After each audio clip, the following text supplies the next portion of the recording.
आज 18 जनवरी 2026 को कर्मचारी पेंशन योजना ईपीएस 95 से जुड़े करोड़ों पेंशन धारकों के लिए कुछ ऐसे संकेत और चर्चाएं सामने आ रही हैं जो सीधे आपकी मासिक पेंशन और आने वाले समय की आर्थिक सुरक्षा से जुड़ती हैं। इसलिए इस पूरे विषय को बिना किसी अफवाह के बिल्कुल साफ और व्यावहारिक तरीके से समझना जरूरी है, क्योंकि पिछले कई वर्षों से न्यूनतम पेंशन बढ़ाने की मांग लगातार उठती रही है और अब यह मांग चर्चा के एक निर्णायक मोड़ तक आती दिख रही है। सबसे अहम बात यह है कि लंबे समय से न्यूनतम पेंशन को 1000 रुपए से सीधे 7500 रुपए प्रतिमाह करने की जो अपेक्षा थी, उस पर फिलहाल जो माहौल बनता दिख रहा है वो ये बताता है कि इतनी बड़ी बढ़ोतरी एक ही झटके में तुरंत लागू होना कठिन माना जा रहा है। इसी के बीच अब एक वैकल्पिक और चरणबद्ध रास्ते पर गंभीरता से बात होने लगी है, जिसमें पहले चरण के तौर पर न्यूनतम पेंशन को मौजूदा 1000 रुपए से बढ़ाकर 5000 रुपए प्रतिमाह करने का प्रस्ताव चर्चाओं में मजबूत रूप से दिखाई देता है। यानी तस्वीर यह बन रही है कि 7500 की मांग भले ही पेंशन धारकों की प्रमुख मांग बनी रहे, लेकिन सरकार और ईपीएफओ के स्तर पर पहले 5000 तक ले जाने को एक मध्य मार्ग की तरह देखा जा सकता है। यहां एक बात साफ समझिए, पेंशन बढ़ोतरी की मांग केवल संख्या बढ़ाने की मांग नहीं है। यह सम्मानजनक जीवन, दवाइयों का खर्च, घर का किराया और रोजमर्रा की महंगाई से मुकाबले की जरूरत है। 1000 रुपए की न्यूनतम पेंशन आज के समय में कई जगहों पर एक हफ्ते के खर्च के बराबर भी नहीं बैठती। इसलिए पेंशन धारकों की बेचैनी और मांग पूरी तरह जायज समझी जाती है। लेकिन साथ ही जो निर्णय लेने वाली संस्थाएं हैं, उनके सामने फंड, बजट और लंबे समय तक सिस्टम को स्थिर रखने की जिम्मेदारी भी होती है। इसी वजह से चरणबद्ध बढ़ोतरी वाला मॉडल व्यावहारिक समाधान के तौर पर सामने आ रहा है। अब सवाल यह है कि 5000 वाला विकल्प अचानक क्यों चर्चा में आया और इसे व्यावहारिक क्यों माना जा रहा है। रिपोर्ट्स और चर्चाओं के मुताबिक श्रम मंत्रालय और ईपीएफओ के भीतर हुई बैठकों में यह बात बार बार सामने आती रही कि अगर न्यूनतम पेंशन को सीधे 7500 कर दिया जाए तो तुरंत वित्तीय दबाव बहुत बढ़ जाएगा। पेंशन धारकों की संख्या लगातार बढ़ रही है, दूसरी ओर फंड की आय और उसकी सीमाएं हैं, और अगर एक साथ बहुत बड़ा भार डाल दिया गया तो लंबे समय में फंड की स्थिरता पर सवाल खड़े हो सकते हैं। इसी वजह से 5000 रुपए की न्यूनतम पेंशन एक ऐसा कदम माना जा रहा है जिसमें पेंशन धारक को मौजूदा स्थिति से बड़ी राहत भी मिलती है और सरकार तथा ईपीएफओ पर अचानक एक बहुत भारी बोझ भी नहीं पड़ता। इस पूरे मामले में एक और बेहद जरूरी बात है, अभी तक 5000 वाली न्यूनतम पेंशन को लेकर कोई आधिकारिक अधिसूचना जारी नहीं हुई है, न ही कोई अंतिम आदेश सामने आया है। इसलिए इसे तय निर्णय की तरह नहीं, बल्कि मजबूत संभावनाओं और चर्चाओं की दिशा के रूप में देखा जाना चाहिए। अक्सर ऐसा होता है कि बजट या बजट से पहले की बैठकों में कई विकल्पों पर मंथन होता है, फिर अंतिम रूप दिया जाता है। इसलिए 18 जनवरी 2026 की तारीख पर जो बात सबसे जिम्मेदारी से कही जा सकती है वह यह है कि चर्चा गंभीर है, दबाव वास्तविक है और बदलाव की संभावना मजबूत है, लेकिन अंतिम फैसला आधिकारिक घोषणा के बाद ही मान्य होगा। अगर आप चाहते हैं कि ऐसे अपडेट्स बिना किसी फालतू डर या अफवाह के आपको समय पर मिलते रहे, तो अभी से चैनल को सब्सक्राइब कर लीजिए, ताकि जैसे ही कोई आधिकारिक अपडेट आए आपको सीधी साफ जानकारी मिल सके। कई बार लोग आधी अधूरी बातें सुनकर घबरा जाते हैं या गलत उम्मीदें बांध लेते हैं, इसलिए सब्सक्राइब करके जुड़े रहना आपके लिए भी फायदेमंद रहेगा। अब 7500 की मांग को लेकर जो सबसे बड़ा सवाल उठता है वह यह कि इतनी बड़ी बढ़ोतरी तुरंत क्यों मुश्किल मानी जा रही है? इसका एक मुख्य कारण फंड की उपलब्धता और दीर्घकालिक स्थिरता है। अगर किसी योजना के तहत लाभार्थियों की संख्या तेजी से बढ़े और फंड में आने वाला योगदान, निवेश से मिलने वाला रिटर्न या सरकार से मिलने वाली सहायता उसी अनुपात में न बढ़े, तो एक समय बाद योजना पर दबाव बढ़ता है। इसी दबाव को संतुलित रखने के लिए सरकार अक्सर चरणबद्ध तरीका अपनाती है, ताकि एक तरफ लोगों को राहत मिले और दूसरी तरफ सिस्टम भी टिकाऊ बना रहे। इसलिए 5,000 तक ले जाना एक पहला मजबूत कदम माना जा रहा है और उसके बाद आगे परिस्थितियों के अनुसार आगे की बढ़ोतरी का रास्ता खुल सकता है। अब यहां एक और विषय सामने आता है, पेंशन की गणना और वेतन सीमा का मुद्दा। चर्चाओं में यह भी बताया जा रहा है कि जनवरी 2026 में सुप्रीम कोर्ट ने केंद्र सरकार और ईपीएफओ को यह निर्देश दिया है कि पेंशन गणना में वेतन सीमा से जुड़े संशोधन पर गंभीरता से विचार किया जाए और इसके लिए कुछ महीनों का समय भी दिया गया है।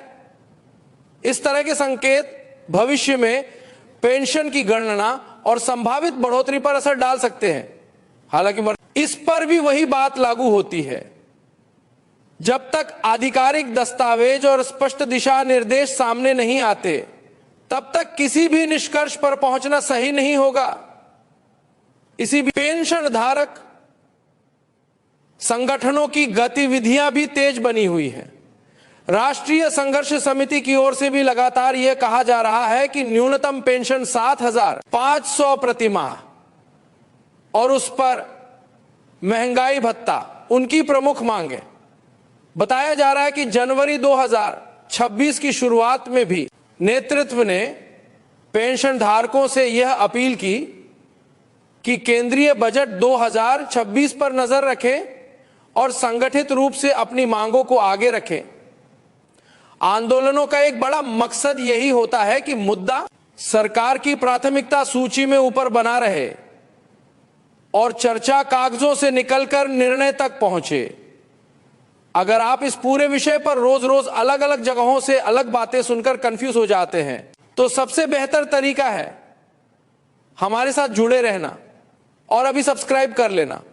जब भी कोई पक्की सूचना, कोई नोटिफिकेशन या कोई आधिकारिक बयान आता है, तो हम उसी के आधार पर आपको साफ साफ बताते रहेंगे, ताकि आप किसी अफवाह में न फंसे और न ही आपके मन में बेवजह की चिंता बने। अब एक अहम पहलू यह भी है कि सरकार ने इससे पहले दिसंबर 2025 के शीतकालीन सत्र में न्यूनतम पेंशन 1,000 पर बने रहने की बात कही थी। साथ ही यह भी संकेत रहा कि इस विषय पर चर्चा जारी है। इसका मतलब यह नहीं कि मामला बंद हो गया, बल्कि कई बार सरकार पहले वर्तमान स्थिति बताती है और साथ में विचाराधीन जैसे शब्दों से यह संदेश देती है कि संभावनाएं खुली हैं। यही कारण है कि 5,000 वाला प्रस्ताव एक मध्य मार्ग के रूप में उभरता दिख रहा है, क्योंकि यह सरकार के लिए भी अपेक्षाकृत संभालने योग्य है और पेंशन धारक के लिए भी मौजूदा राशि की तुलना में बहुत बड़ी राहत है। अब आइए इस पर थोड़ा व्यावहारिक नजरिया रखें। अगर न्यूनतम पेंशन 1,000 से 5,000 होती है, तो यह सीधा 5 गुना उछाल है। इतनी बढ़ोतरी लाखों करोड़ों परिवारों के मासिक बजट को तुरंत बेहतर बना सकती है। दवाइयों का नियमित खर्च, घर का राशन, बिजली पानी के बिल और छोटी मोटी मेडिकल जरूरतें, इन सब में फर्क पड़ेगा। कई बुजुर्ग पेंशन धारक जो आज बच्चों पर निर्भर हैं, उन्हें कुछ हद तक आत्मनिर्भरता महसूस होगी। यही कारण है कि 5,000 वाला विकल्प भावनात्मक रूप से भी और आर्थिक रूप से भी एक बड़ा बदलाव माना जा रहा है। लेकिन साथ ही आपको सतर्क भी रहना है। सोशल मीडिया पर कई बार आज से लागू कल से आदेश फाइनल हो गया जैसी लाइनें चलने लगती हैं, जबकि असल में कोई नोटिफिकेशन नहीं होता। इसलिए सबसे जरूरी बात केवल आधिकारिक स्रोतों पर भरोसा और दस्तावेज देखकर ही मानना। ईपीएफओ, श्रम मंत्रालय या संसद बजट से जुड़े आधिकारिक वक्तव्य यही असली आधार है। किसी व्हाट्सएप फॉरवर्ड या किसी बिना स्रोत वाली पोस्ट को देखकर न तो खुशी में जल्दबाजी करें और न ही चिंता में घिरे। और हां, अगर आप चाहते हैं कि हम बजट 2026 के आसपास और उसके बाद पेंशन से जुड़े हर जरूरी अपडेट को सरल भाषा में और पूरी जिम्मेदारी के साथ कवर करें, तो अभी सब्सक्राइब कर दीजिए। सब्सक्राइब करने से आपको यह फायदा होगा कि जब भी कोई नया अपडेट आए आपको नोटिफिकेशन मिल जाएगा और आप जानकारी में सबसे आगे रहेंगे। आने वाले महीनों में इस मुद्दे पर 3 चीजें खास तौर पर नजर में रखनी होंगी। पहली, क्या बजट 2026 में ईपीएस 95 न्यूनतम पेंशन के लिए कोई नई घोषणा या संकेत दिया जाता है? दूसरी, ईपीएफओ की तरफ से कोई प्रस्ताव, बोर्ड की बैठक का निर्णय या किसी तरह की अधिसूचना आती है या नहीं? तीसरी, पेंशन गणना और वेतन सीमा से जुड़े मामलों में अदालत और सरकार की आगे की दिशा क्या रहती है? इन तीनों बिंदुओं पर जो भी आधिकारिक प्रगति होगी वही तय करेगी कि 5000 की दिशा कब और कैसे वास्तविक रूप लेती है और 7000, 500 की मांग आगे किस गति से बढ़ती है। यह भी समझिए कि कई बार सरकार पहले एक चरण लागू करती है, फिर उसके परिणाम, फंड की स्थिति और सामाजिक प्रभाव देखकर अगला चरण तय करती है। अगर 5000 लागू होता है तो यह एक ऐसा आधार बन सकता है जिसके ऊपर आगे महंगाई भत्ते, मेडिकल सुविधा या अन्य मांगों पर चर्चा मजबूत हो सकती है। इसी संदर्भ में पेंशन धारक संगठनों की 4 प्रमुख मांगों का जिक्र भी आता है, जिनमें न्यूनतम पेंशन 7500 और महंगाई भत्ता, मुफ्त और गुणवत्तापूर्ण चिकित्सा सुविधा, पेंशन योजना का विस्तार और उच्च वेतन पर पेंशन से जुड़े लाभों का पात्र लोगों तक पहुंचना जैसी बातें शामिल बताई जाती हैं। अगर आप इन मांगों और सरकार के रुख दोनों को संतुलित तरीके से समझना चाहते हैं तो सब्सक्राइब करके जुड़े रहिए, क्योंकि हम हर अपडेट में यही कोशिश करेंगे कि आपको उम्मीद भी सही दिशा में मिले और सावधानी भी बनी रहे। अब अंत में एक छोटा सा स्पष्ट संदेश। आज 18 जनवरी 2026 की स्थिति में न्यूनतम पेंशन को 5000 तक ले जाने की संभावना चर्चाओं में मजबूत दिखती है, लेकिन इसे अंतिम निर्णय समझना अभी सही नहीं है।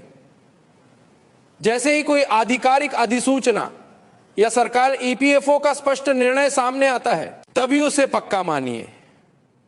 तब तक केवल प्रमाणित जानकारी पर भरोसा रखें, अफवाहों से बचें और अपने दस्तावेज, अपने पेंशन स्टेटमेंट और ईपीएफओ की आधिकारिक सूचनाओं पर नजर बनाए रखें। आपसे अनुरोध है, इस जानकारी को अपने उन पेंशनधारी साथियों तक जरूर पहुंचाइए जो सोशल मीडिया की भ्रामक खबरों से परेशान रहते हैं।